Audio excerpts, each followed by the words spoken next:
Borley is a small village on the borders of Essex and Suffolk. Its church has origins which are likely 12th or 13th century, with later additions, but an older Saxon church certainly was replaced by the present one. The church is a Grade 1 listed building which is considered of international importance.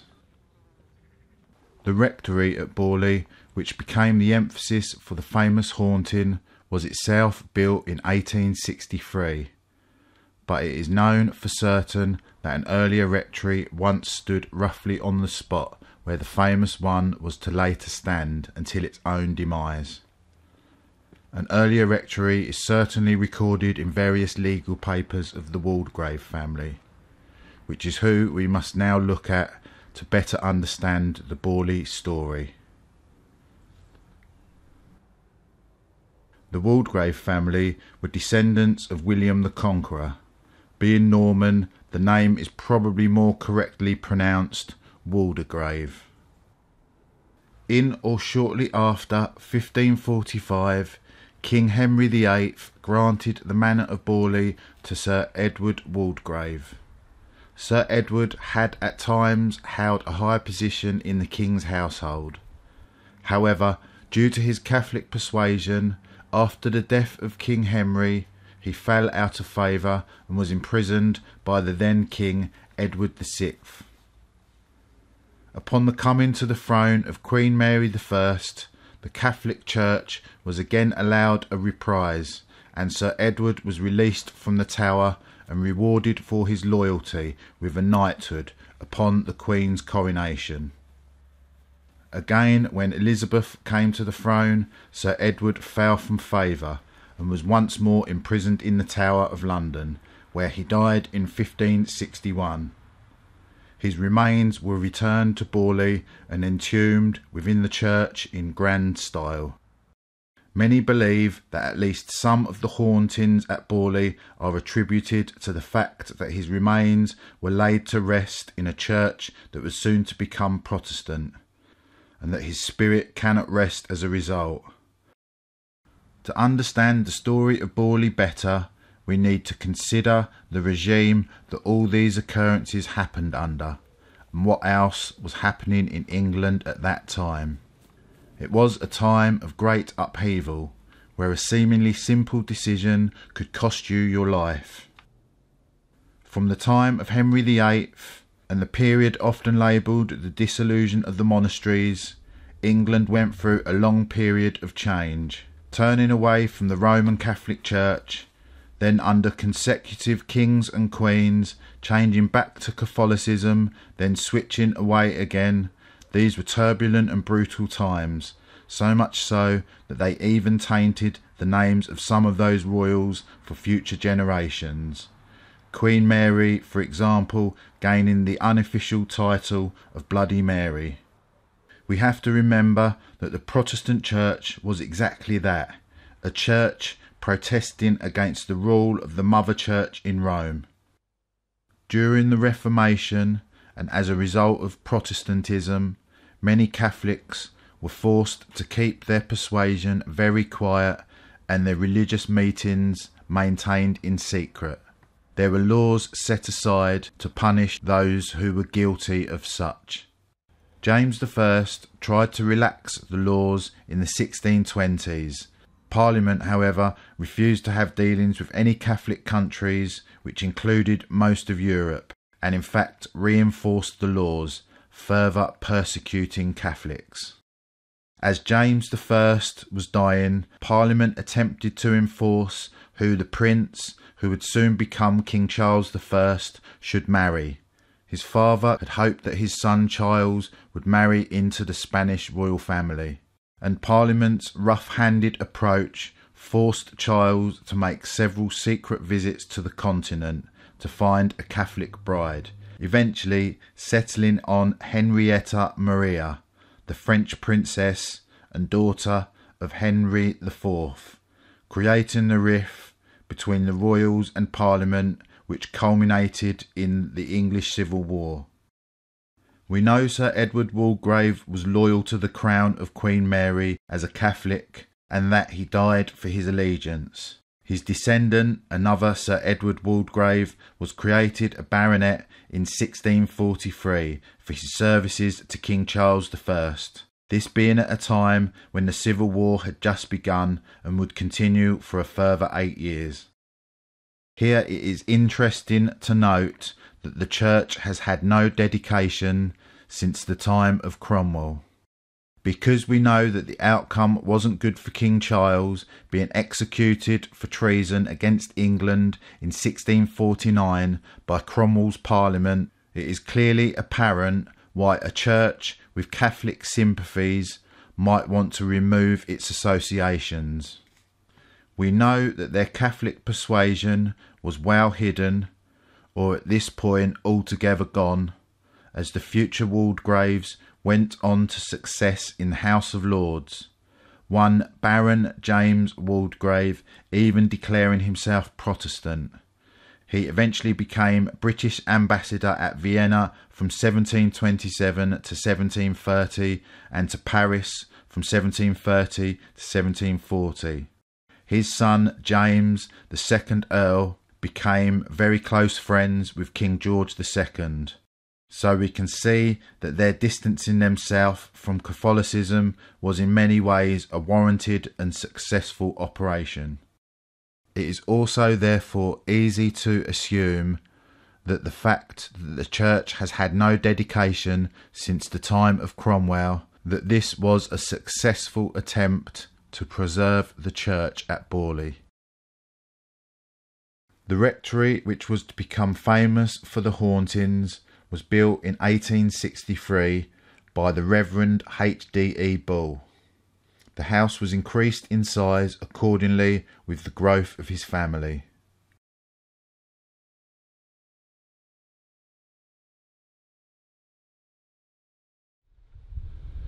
So where that house is over the road, the garden here, that's where the rectory was, in this garden.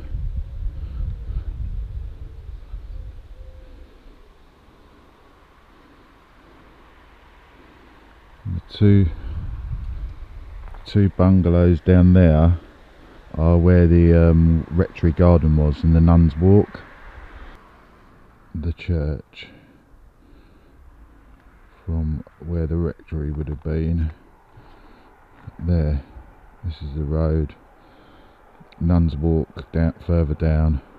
From the time of the first residency, the reputation of the place was already founded. The Reverend H.D.E. Bull knew of the legend of a former monastery apparently occupying the land where he chose to build his rectory, and of a nun and monk who fell in love and, when trying to elope to live together, being caught, and the nun being murdered and her remains being bricked up in the cellar. He himself witnessed the nun slowly walk to the end of the garden. 4 daughters of the Reverend all witnessed the ghost of the nun. The apparition was so real and lifelike that one of the sisters, not realising what she was witnessing, attempted to speak to the spirit, only for it to instantly vanish. Many people believe that the hauntings being associated with the Waldegrave family initially started inside the church, but that the happenings moved over to the rectory, and that when the rectory was finally destroyed, that the hauntings moved back to the churchyard and the church. Amongst the happenings, coffins in the crypt seem to have moved out of position, and when placed back in their symmetrical positions, were again found later to have moved. The nun was seen at the end of the rectory garden, but also in the churchyard. A veiled woman seen both in and around the house and the church. Inside the church, cold spots have been found, with a sensation of foreboding and tension sometimes attached. The church bells have been heard to ring on their own when the church is empty and locked. Organ music has been heard inside the empty church. Mysterious bangs, voices, clatterings, heavy door bolts being drawn. Small pebbles, singular or sometimes in shower. Smells, lavender, sometimes the smell of death or a corpse-like smell. There were many witnesses, 3 former parish priests, visiting clergymen, doctors, local residents of Borley, the Reverend H.D.E. Bull being the first witness. When he died in 1892, his son became the rector, the Reverend Harry Bull. He was rector at Borley from 1892 to 1927. Like his father, he witnessed all of the phenomena, and like his father was a strong believer in the case's authenticity. The Reverend Harry Bull saw the nun several times. He also witnessed a phantom coach and horses, as well as the other phenomena previously detailed. He was a highly respected member of society and considered by the community as very trustworthy. He was in no doubt as to the authenticity of the hauntings. Upon his death, the third resident of the rectory was the Reverend Guy Eric Smith, from 1928 to 1930. The third occupants, the Smiths, soon found mysterious things happening in and around the house. Mrs. Smith saw a horse-drawn coach with lights on. They heard bells ringing, footsteps, lights mysteriously turning on. They frequently complained to neighbours and friends. Mr. Smith witnessed most of the phenomena. He once heard the words, "Don't, Carlos, don't," in the rectory. He contacted a daily paper who sent Harry Price.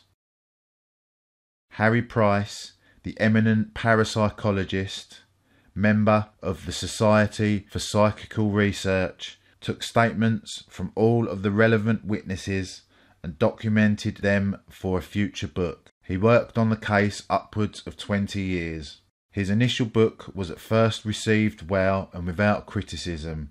However, his reputation was later questioned. The Smiths left quite abruptly, giving their reasons for leaving due to the lack of amenities at the rectory. But it was the fourth resident, the Reverend Lionel Foister, who was at the rectory when the hauntings reached their zenith. The fourth occupant, the Reverend Lionel Foister, and his wife Marianne, was at Borley at the peak time of the hauntings, during which time there were writings on wall and on pieces of paper appealing for light, mass and prayer, which would seem to support a purgatorial spirit. Items such as bottles materialised and flew about and dematerialised, sometimes smashing together in the air. Strange and unexplainable noises were heard, phantom figures seen, bells rung. The phenomena was so regular that the Reverend Foister kept a journal of the happenings, which he showed his family and friends. There was door knocking, tapping, bell ringing, spontaneous fires.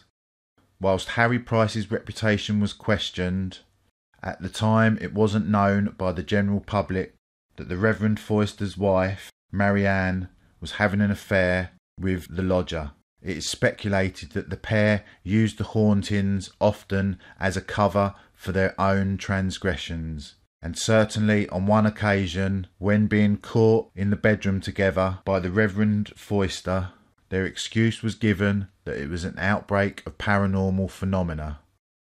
Price even himself stated that he believed that some of the hauntings was exaggerated by Marianne. So whilst Price's reputation was brought into question, at the very least some of that doubt is unjustified. The fifth owner of the rectory didn't really use it as his main residency. He was the Reverend Alfred C. Henning, who was rector at Borley from 1936 until his death in 1955. The next resident at Borley was Harry Price himself, who rented the property for a year for the purpose of scientific investigation. He assembled a team of respectable witnesses and organised a rota, so as to create serious vigils and stake out and record any happenings. As expected, strange happenings were recorded which corroborated earlier reports. As well as former residents of the rectory, many other residents of Borley have reported strange phenomena. The rectory sold to a Captain Gregson in December 1938, and in February 1939 was gutted by a fire. Some have speculated that maybe it was an insurance job. Further investigations were carried out until its final destruction. Temperature fluctuations were scientifically recorded, an illuminous patch was witnessed, footsteps heard, as well as knocks and other unexplainable noises, sometimes several knocks in a row, stones thrown, strange smells, unexplained lights.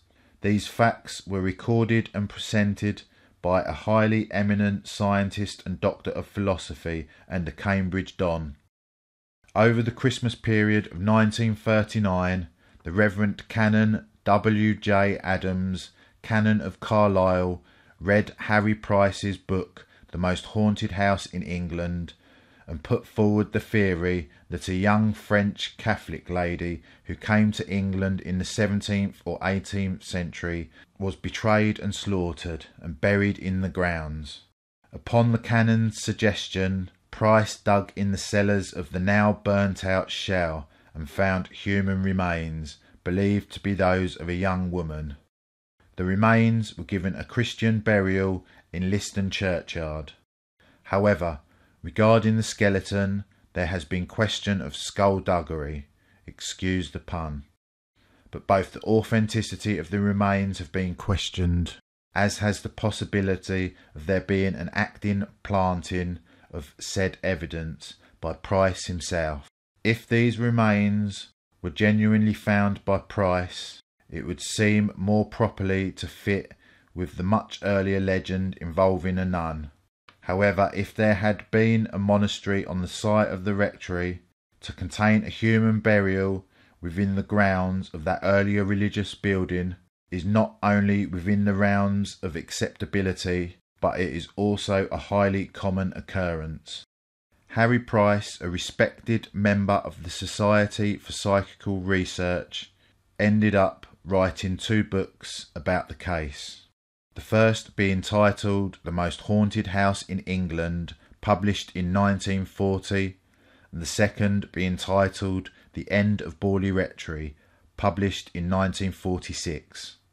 There has been lots of doubt as to whether Harry Price exaggerated things at Borley, or at least glamorised it for his own advantage. After his death, his reputation was brought into question by 3 members of the Society for Psychical Research in 1956. Another member in 1969 re-evaluated all of Harry Price's evidence and found it sound and valid, and restored his reputation.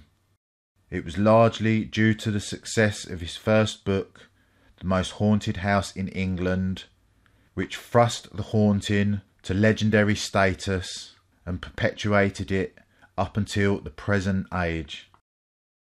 There was a resurgence of interest in the case in the 1990s. Many visitations and disturbances for locals and increased vandalism meant that the church would be locked thereafter, and the security increased. Cameras were fitted with security floodlights, and now the locals talk down the hauntings and discourage visitors. I would suggest that if the hauntings are in any way perpetuated in modern times, it is because of the continuation to sully the Waldegrave name. In reality, by all accounts, they were a highly respectable family who fell in and out of favour according to the times, but not by disrepute. I think we should all say a prayer for their continual peace and let them rest. Many respectable people witnessed these events and gave accounts of such, so much so that this is arguably one of the most interesting cases of haunting and poltergeist activity, and it is easy, therefore, to see how it gained its reputation as the most haunted house in England, and also how it cemented its place in the annals of parapsychology forevermore, as well as the name of Harry Price.